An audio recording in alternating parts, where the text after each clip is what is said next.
Assalamualaikum warahmatullahi wabarakatuh. Presentasi hadis zakat fitrah kitab Nailul Autar karya Asy-Syaikh Faisal bin Abdul Aziz Al-Mubarak, penerbit PT Bina Ilmu Jilid 3 bab zakat fitrah, nomor hadis.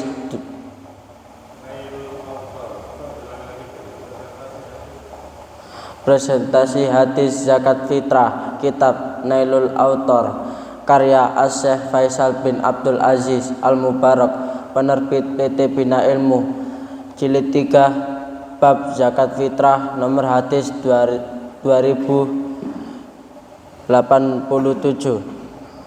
Pendahuluan. Assalamualaikum warahmatullahi wabarakatuh. Pada kesempatan ini saya akan membahas salah satu hadis dari kitab Nailul Autar karya Asy-Syaikh Faisal bin Abdul Aziz Al-Mubarak, yaitu tentang zakat fitrah. Teks hadis.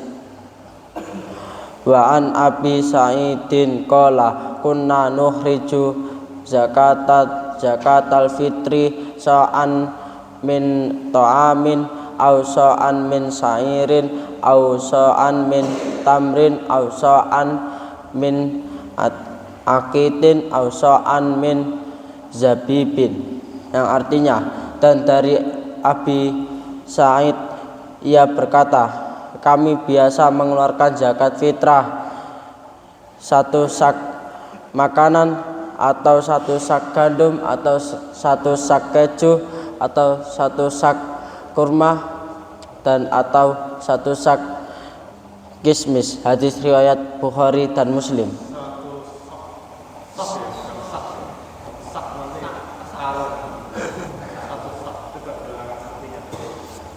Dan artinya, dari Abi Sa'id ia berkata, kami biasa mengeluarkan zakat fitrah satu sok makanan atau satu sok gandum atau satu sok keju atau satu sok kurma atau satu sok kismis. Hadis riwayat Bukhari dan Muslim. Pembahasan hadis. Hadis ini memberitahu kita bahwa zakat fitrah itu tidak harus uang, tetapi bisa juga menggunakan makanan pokok, tetapi diwajibkan minimal satu sok. Kutipan hadis yang mendukung dari dan bagi Nasai dari Abi Sa'id ia berkata, Rasulullah Shallallahu Alaihi Wasallam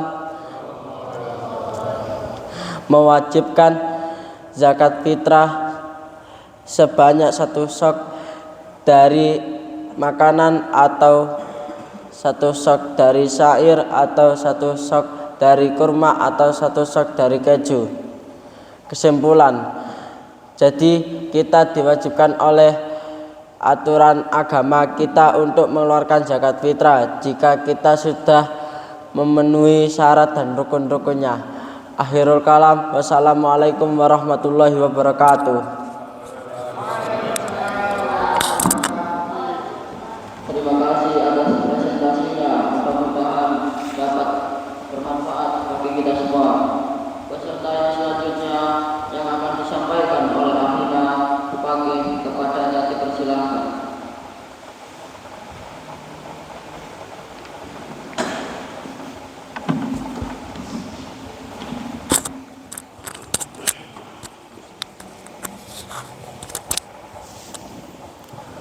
Bismillah. Presentasi hadis kitab Bulughul Maram karya Imam Ibnu Hajar Al-Asqalani, penerbit Al-Qawam, bab 2 tentang waktu-waktu salat, nomor hadis nomor 183.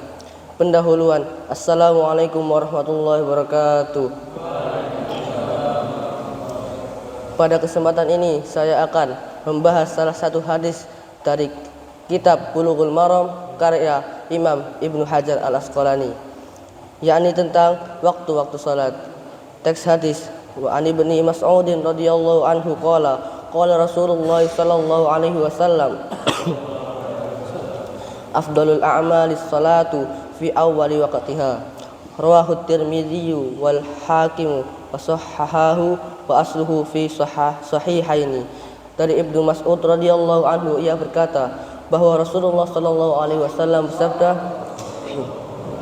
amalan yang paling utama ialah salat di awal waktu. Hadis riwayat Tirmidzi dan Hakim. Asal hadis ini terdapat pada riwayat Bukhari 527 dan Muslim 85. Pembahasan hadis dari hadis ini mengajarkan bahwa suatu amalan yang utama adalah salat di awal waktu, karena kita bisa mendapat pahala yang banyak dari pada salat di akhir waktu.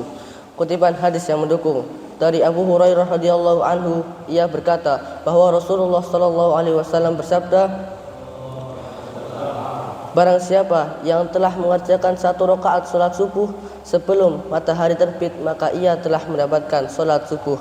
Dan barang siapa yang telah mengerjakan 1 rakaat salat asar sebelum matahari terbenam, maka ia telah mendapatkan salat asar. Hadis riwayat Bukhari 579. Kesimpulan dari hadis ini mengajarkan bahwa suatu amalan yang utama, yakni adalah salat di awal waktu, dikarenakan kita akan mendapatkan seluruh pahala dari salat tersebut.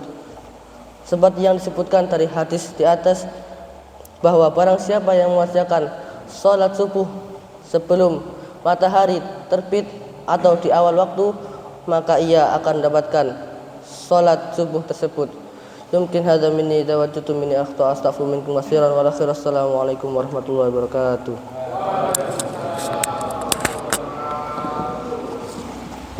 Terima kasih atas presentasinya. Mudah-mudahan dapat bermanfaat bagi kita semua. Menuju peserta yang terakhir yang akan disampaikan oleh akhirnya sidang kepadanya, dipersilakan.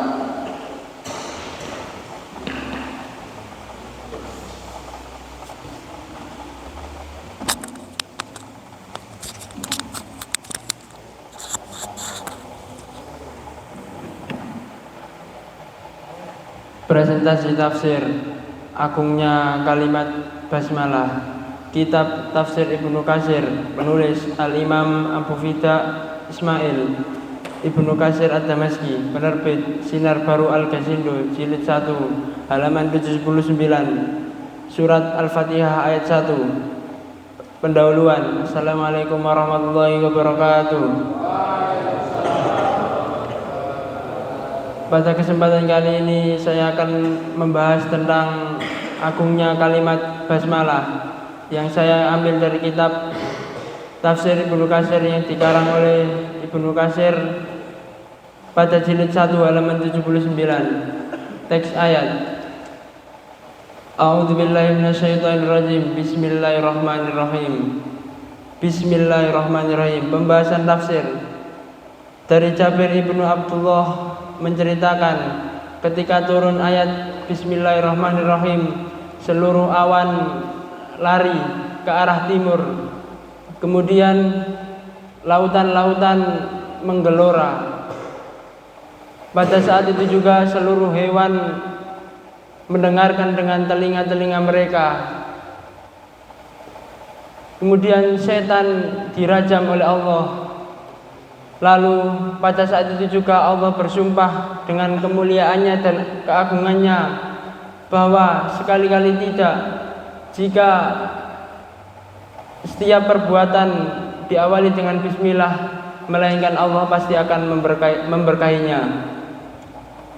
Kesimpulan dari pembahasan salah satu di antara tafsir bismillah, di atas kita bisa mengetahui bahwasanya kalimat bismillah sangatlah agung. Kemudian ketika kita hendak melakukan sesuatu yang baik-baik atau sesuatu yang setiap kita kerjakan, maka hendaknya kita memulai dengan kalimat bismillah agar kita diberkahi oleh Allah Subhanahu wa taala. Sekian dari saya, kurang lebihnya mohon maaf. Wassalamualaikum warahmatullahi wabarakatuh. Terima kasih atas presentasinya. Mudah-mudahan bermanfaat bagi kita semua.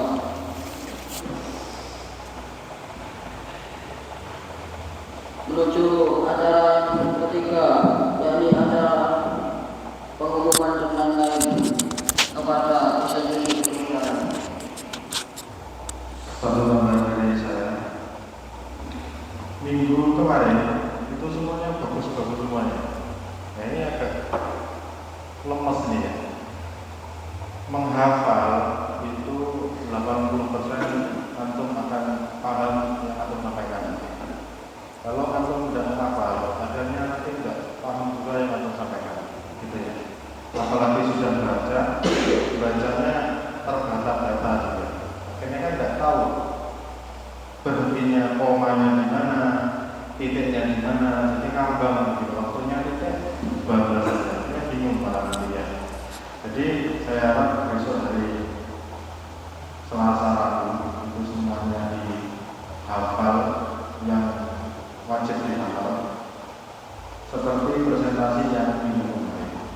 Kalau bisa lebih bagus daripada yang minggu kemarin. Saja. Mungkin cukup sekian dari saya. Saya kembalikan ke sini. Saya selaku pembawa acara mohon maaf apabila ada kesalahan dan kekhilafan